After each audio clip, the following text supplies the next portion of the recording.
नमस्कार। आज आज के मुख्य समाचार जो है, विचारणीय विषय है पूरे देश में, ये है कि जिस प्रकार से सर्वोच्च न्यायालय ने कल 3 जून को एक ऐतिहासिक फैसला दिया कि हम देश का नाम, देश को उसका गौरवशाली नाम नहीं दे सकते। मामला ये हुआ है कि सर्वोच्च न्यायालय में एक याचिका दायर की गई थी जिसमें ये कहा गया था इंडिया का जो नाम है वो देश को दास्तां का प्रतीक है। अंग्रेज़ों ने जो 200 शताब्दी तक देश को भारत गुलाम बनाया था, उन्होंने इस देश का नाम मिटाकर, भारत मिटाकर इसे इंडिया थोप दिया। अब देश को आज़ाद हुए 73 साल हो गए, तो आप देश की सरकार को चाहिए था कि इसका नाम भारत रखते, परंतु न देश की सरकार ने न न्यायालय ने इस पर कोई सुनवाई नहीं की। तो एक दिल्ली के एक निवासी ने इस पर याचिका डाल दी थी। तो सर्वोच्च न्यायालय ने 3 दिन मुख्य न्यायाधीश की पीठ में ये 3 दिन तक, इसके 2 दिन तो इन्होंने टालते रहे, और कल 3 जून को 2020 को ये निर्णय दिया कि हम इस पर सुनवाई नहीं कर सकते हैं, इस पर फैसला नहीं दे सकते हैं, और याची को केंद्र सरकार के पास ये मामला ले जाना चाहिए, उन्हें ज्ञापन देना चाहिए। आम लोग ये भी समझेंगे कि सर्वोच्च न्यायालय के अधिकार क्षेत्र में नहीं आता है, ये चीज़ें केंद्र सरकार को करनी तो केंद्र सरकार को चाहिए थी। ये चीज़ें होनी तो 1947 15 अगस्त 1947 में होना चाहिए था। देश को अपना एक आत्मसम्मान का नाम मिल जाना चाहिए था। और सबसे आश्चर्यचकित है तो परंतु सर्वोच्च न्यायालय जो छोटे मामलों में एक प्रकार से अपनी बातें कहता है, क्या उसे इतना नज़र नहीं आया कि इस देश में गुलामी को क्यों ढो रहे हैं, किन्होंने अपमानजनक शब्द हमारे लिए, जो गुलामी के प्रतीकों को कोई जीवंत राष्ट्र अपने सीने पे नहीं रख सकता। तो इसलिए सर्वोच्च न्यायालय को सरकार को दिशा देनी चाहिए थी, उन्होंने टाल दिया। इसके मूल कारण पर जाते हैं कि सर्वोच्च न्यायालय को ये नहीं मालूम कि भारतीय भाषा आंदोलन 21 अप्रैल 2013 से निरंतर इस मांग को लेकर आंदोलन कर रहा है। और वो मांग कर रहा है कि प्रधान देश को अंग्रेज़ों के जाने के 73 साल बाद भी क्यों बना रखा है अंग्रेजी भाषा का गुलाम, और क्यों देश को उसके नाम से वंचित करके दास्तां का प्रतीक इंडिया नाम याद होता है। सबसे बड़ा आश्चर्य यह है कि संसार में कोई भी देश, विदेशी ये नहीं जानते हैं, कहाँ से जानेंगे, क्योंकि हमारे दूतावास वाले कभी ये ही नहीं बताते हैं, भारत सरकार यही नहीं बताती है कि देश का नाम भारत है। लोग इसलिए अपने सब पुत्रों, अपना खानदान, अपने बच्चों, अपने परिवार के, अपने परिजनों से ये आशा करते हैं कि वो हमारा नाम रोशन करेगा। पर दुर्भाग्य की बात है, इस देश की सरकारें, चाहे गांधी का नाम जपने वाली कांग्रेस की रही हो, चाहे सर्वहारा की बात करने वाले जनवादी संगठनों और लोहिया जयप्रकाश की बात करने वाले तीसरे मोर्चे की सरकारें रही हो, चाहे सरकारें भारतीय संस्कृति के स्वयंभू ध्वजवाहक संघ पोषित भारतीय जनता पार्टी की सरकार रही, अटल और मोदी की सरकार, कोई भी भारत को ये सत्ता से बाहर रह के भारत माता की जय कह सकते हैं, ये सत्ता से बाहर रह के भारत के लिए समर्पित होने की बात कर सकते हैं, हिंदी, हिंदू, हिंदुस्तान की बात कर सकते हैं।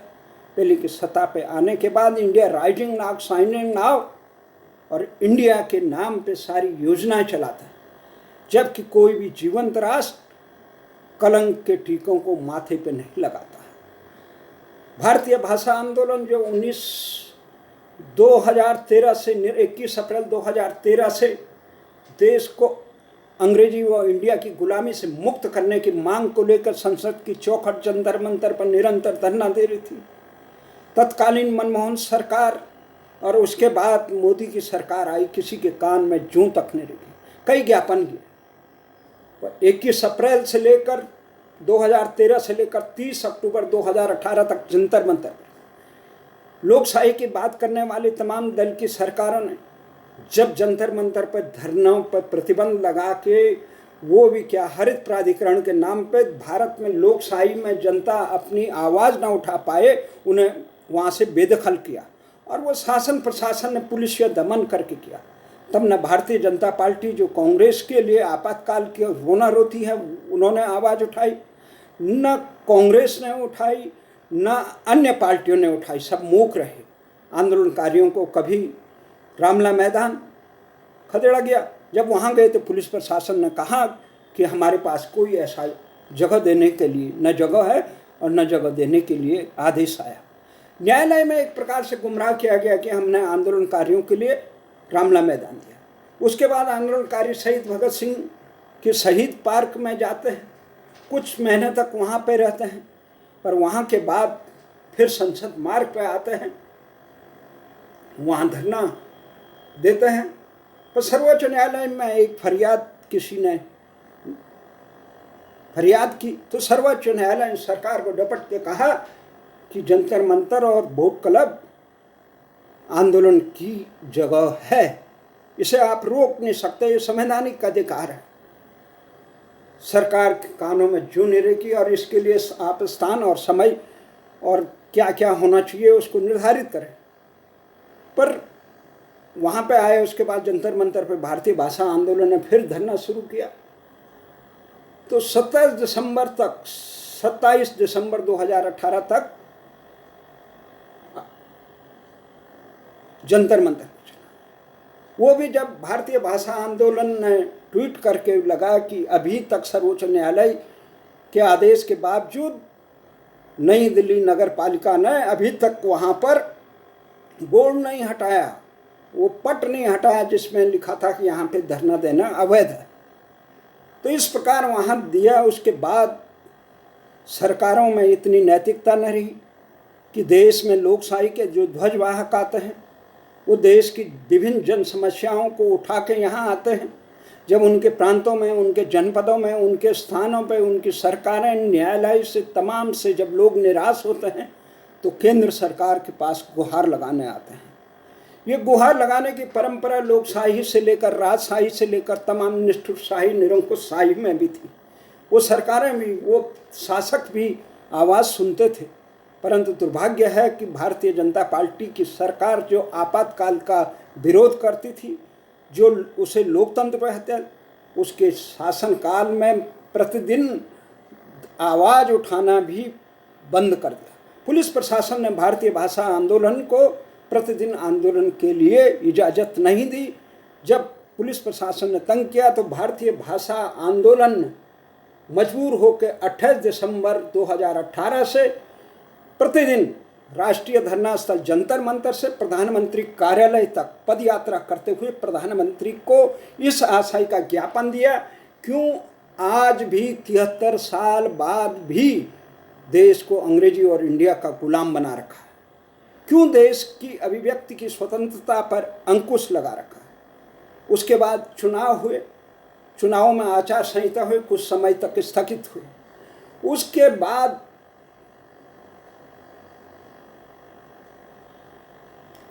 जब नई सरकार आई 2020 में,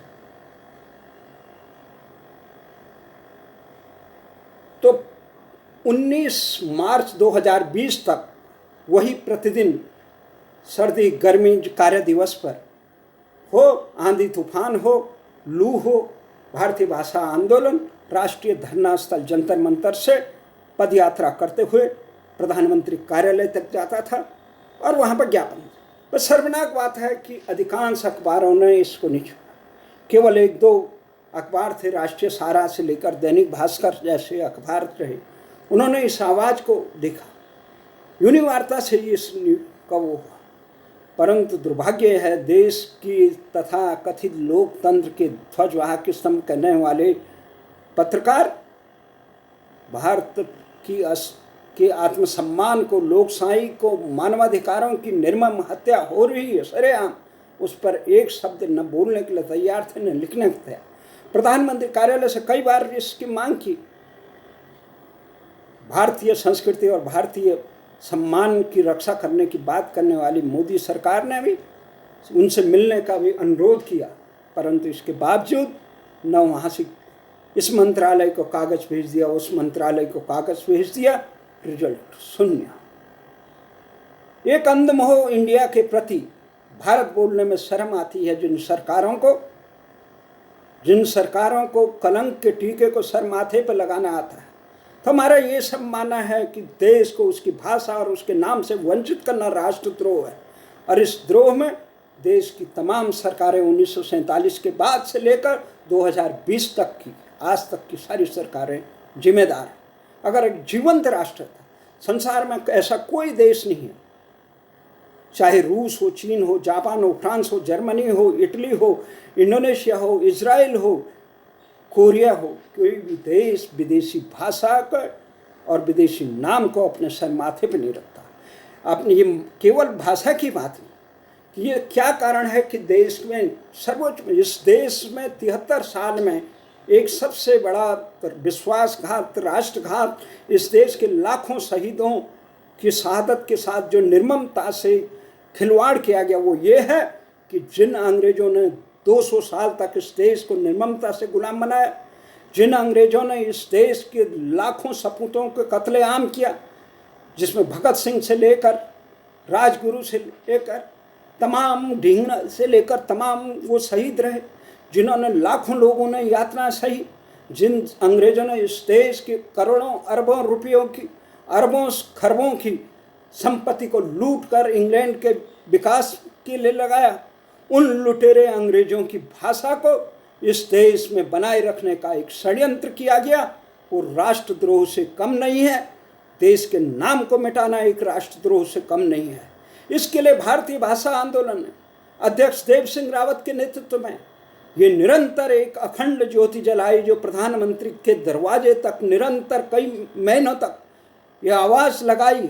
और आज भी कोरोना में 19 मार्च 2020 को एक जो ज्ञापन दिया था प्रधानमंत्री कार्यालय में, उसमें 2 टूक शब्दों में कहा था, कोरोना के इस दंश से तक भारतीय भाषा आंदोलन निरंतर इंटरनेटी माध्यमों से प्रधानमंत्री से निरंतर खुला आह्वान करेगी। परंतु हमें बड़ा दुख है इस बात का, न तो भारतीय जनता पार्टी, न भारतीय जनता पार्टी की मातृ संगठन राष्ट्रीय स्वयंसेवक संघ, और न ही कांग्रेस जो गांधी के नाम पे इतने सालों तक सत्ता में रही, भले ही गांधी की निर्मम हत्या किसी आम व्यक्ति ने की होगी, नाथूराम गौडसे या किसी और ने की होगी, परंतु गांधी के सिद्धांतों की, जो उन्होंने कहा था कि दुनिया को कह दो कि मैं अंग्रेजी नहीं जानता हूँ, मैं भारतीय भाषाओं के समर्थक थे, उनकी निर्मम हत्या, गांधी के सिद्धांतों की निर्मम हत्या अगर किसने की तो कांग्रेस के शासन में की गई। लोहिया के सपनों की हत्या की गई। लोकशाही और जनवादी ताकतों के शासनकाल में जनता की भाषा से वंचित करके उस फिरंग साम्राज्यवादी लुटेरे अंग्रेजों की भाषा को यहाँ पे बनाए रखने का अगर किसी ने काम किया, ये तथाकथित वामपंथी लोगों ने किया। आज सबसे बड़ा एक दुर्भाग्य चीज है, इस देश की आम जनता को 73 साल से इसकी लोकशाही का ये परिणाम है कि देश को उसकी भाषा से, उसके नाम से वंचित कर दिया गया। देश के आम आदमी को न शिक्षा मिल सकती है, मानक शिक्षा, न रोजगार मिल सकता है, न न्याय मिल सकता। सर्वोच्च न्यायालय में केवल अंग्रेजी ही राजकाज की भाषा है। ऐसे लक्ष्मण रेखाएं खींच दी है देश की अस्मिता के लिए, मानव अधिकारों के। कहा जाता है कि दलित, वंचित, पिछड़े, उपेक्षित आम गरीब जनता के हितों के लिए काम कर रही है, आरक्षण दे रही है। पर हकीकत इस देश में यह है, अगर आरक्षण इस देश में एक मात्र है तो 0.25% मातृभाषा बोलने वाले अंग्रेजी जमात के लिए है, वो जॉर्ज पंचम के कहारों के लिए है। इस देश की भारतीय भाषाओं को बोलने वाले आम जनमानस के लिए न शिक्षा है न रोजगार है। यहाँ पे डॉग स्क्वाड से लेकर कुत्ता दल जिसे कहते हैं, उससे लेकर IAS PCS भाग्य विधाता, जो भारत के प्रशासनिक सेवा से लेकर यांत्रिक सेवा से लेकर चिकित्सा सेवा से लेकर तमाम उच्च सेवाएं जो भारत के भाग्य विधाता न्यायिक सेवाओं में अंग्रेजी का एकमात्र भाषा। तो अंग्रेज गए, अंग्रेजी भी जाए, भारतीय भाषाएं भारत में राज चलाए, ये सपना कहाँ गया? गांधी के सपने की निर्मम हत्या करने वाले, लोहिया के सपनों की निर्मम हत्या करने वाले, संसार का एक भी ऐसा देश बता दो जो विदेशी भाषा में अपने देश की चलता। जब संयुक्त राष्ट्र संघ आधा दर्जन भाषाओं से संचालित हो सकता है, जब यूरोपीय यूनियन कई दर्जन भाषाओं से संचालित हो सकता है, जब स्विट्जरलैंड से लेकर कनाडा तक कई भाषाओं से संचालित हो सकता है, तो क्या कारण है भारत में भारतीय भाषाएं? इजराइल ने मृतप्राय हिब्रू भाषा को जीवंत करके आज संसार में विकास का परचम लहरा दिया। हमने जिस भाषा ने भारत को सोने की चिड़िया और विश्व गुरु ज्ञान विज्ञान का बनाया, उस संस्कृत से लेकर तमिल से लेकर हिंदी से लेकर भारत की आम भाषाओं को जमींदोज कर दिया, मृतप्राय भाषा बना दिया। आखिर क्या कारण है? आखिर संविधान के 8वें अनुसूची में जो भाषाएं भारतीय भाषाओं के रूप में मानता है, उनमें शासन प्रशासन न्याय रोजगार देने की क्या है? हम नहीं चाहते कि कहीं जबरदस्ती हिंदी थोपे जाए या दूसरी भाषा थोपी जाए, परंतु ये जरूरी है कि प्रत्येक प्रदेश में प्रदेश की भाषा में राज हो, उसमें रोजगार मिले, उसमें न्याय मिले, उसमें शासन प्रशासन मिले। आखिर इन न्यायाधीशों के लिए, इन नौकरशाहों के लिए, इन इंजीनियरों के लिए, इन डॉक्टरों के लिए ये देश नहीं बना है। ये देश जिसकी जनमानस के आम जनता के विकास के लिए बना है, और मातृभाषा को रोंद कर भारतीय संस्कृति को रोंदने का एक कुकृत षड्यंत्र जो अंग्रेजों के समय, लॉर्ड मकाले के समय 1835 में भारत में इंग्लिश एजुकेशन एक्ट थोप के किया गया था, वो आज भी बरकरार है। कहने को भारतीय दल जितने भी हैं, पर कौन भारत की सब जॉर्ज पंचम की स्तुति गाते हैं, उसके जय हो गाते हैं, पर भारत माता की जय हो बोलते समय India rising now, shining now से लेकर इंडियन नाम की कई योजनाएं हैं। इन्हें शर्म नहीं आती है शहीदों को श्रद्धांजलि देते हुए? उन्होंने कभी इस प्रकार का वो अपनी आशा भी नहीं की होगी जिस शहादत के बदौलत इस देश की आज़ादी हासिल होगी। उस आज़ादी में ऐसे कुशासक आएंगे जो अंग्रेजों की भाषा का यहाँ गुलाम नहीं। एक प्रकार से ये कॉमनवेल्थ की सदस्य बने रहना भारत का अपमान है, उन शहीदों का अपमान है जिन्होंने अपने प्राणों का उत्सर्ग इस देश की आज़ादी के लिए कर दिया था। पर लेकिन दुर्भाग्य है इस देश का कि आज भी जॉर्ज पंचम के कहर इस देश को शासित करते हैं। अंग्रेज भले चले गए, भाई अंग्रेजों की भाषा से यहाँ इस देश को शासित किया जा रहा है। आखिर क्या कारण है? इसका मूल कारण यही है कि 1835 में जो यहाँ इंग्लिश एजुकेशन एक्ट इसलिए लागू किया था क्योंकि भारतीय संस्कृति को जमींदोज करके, भारतीय भाषाएं जो भारतीय संस्कृति की समवायिका होती है उसको जमींदोज करके केवल अंग्रेजी और इंडिया का यहाँ राज हो, ताकि इससे पढ़े लिखे लोग भारतीय भाषा और भारतीय संस्कृति, भारतीय खान पान और भारत के नाम से घृणा करें। इसका एक आज ज्वलंत उदाहरण है कि भारत के महाविद्यालयों में भारत तेरे टुकड़े हो हजार ऐसे नारे लगाए जाए, भारत की संस्कृति को अपमानित करने वाली बात। इसका मूल कारण है देश में अंग्रेजी शिक्षा का बने रहना। हम ये नहीं कहते हैं कि अंग्रेजी का विरोध हो, फ्रेंच सीखो, जर्मन सीखो, जिसने जो भाषा सीखनी है पहली की, लेकिन राजकाज की भाषाएं भारतीय होगी, तमिल होगी, तेलुगु होगी, हिंदी होगी, मराठी होगी, गुजराती होगी, असमी होगी। परंतु इस देश को भारतीय भाषाओं से वंचित करने वाले लोग राष्ट्रद्रोही से भी बदतर होते हैं। जो काम अंग्रेजों ने नहीं किया, जो काम फिरंगियों ने नहीं किया, वो काम इस देश की 73 साल की सरकारों ने किया। तो इसलिए न्यायपालिका या सरकार ये नहीं कह सकती है, जिम्मेदारी को एक दूसरे के कंधे नहीं कर सकते। देश के माथे पर लगे हुए कलंक को मिटाने की जिम्मेदारी इनको है। इस देश में एक बात बिल्कुल होना, ये देश की न्यायपालिका इन न्यायाधीशों के लिए नहीं बनी है। ये देश की न्यायपालिका, कार्यपालिका और विधायिका इन देश के नेताओं और नौकरशाहों के लिए बनी, जिनको नहीं आती भारतीय भाषाएं।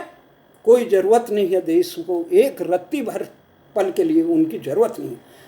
देश में लाखों करोड़ों ऐसे रोजगार प्रतिभावान रोजगार हैं जो भारतीय भाषाओं में शिक्षा, रोजगार, न्याय सब कुछ दे सकते हैं, शासन कर सकते हैं।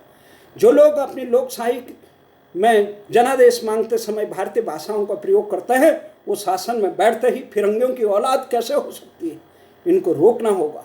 अगर आज देश में आतंकवाद फैल रहा है, देश में जो बेरोजगारी फैल रही है, देश के आम दलित, पिछड़े, उपेक्षित लोगों को शासन प्रशासन से अलग रखा गया है, तो वो केवल अंग्रेजी के कारण रखा गया है। जो लोग सर्वहारा की बात करते हुए फिरंगियों की भाषा इस देश में लाना चाहते हैं, वो जनवाद के भी सबसे बड़े विरोधी हैं। वो भारतीय संस्कृति के विरोधी हैं, जो भारत माता की जय कहते हैं लेकिन राज अंग्रेजी में करते हैं, वो भारत माता के हैं। जो इंडिया कहते हैं वो भारत माता के विरोधी हैं।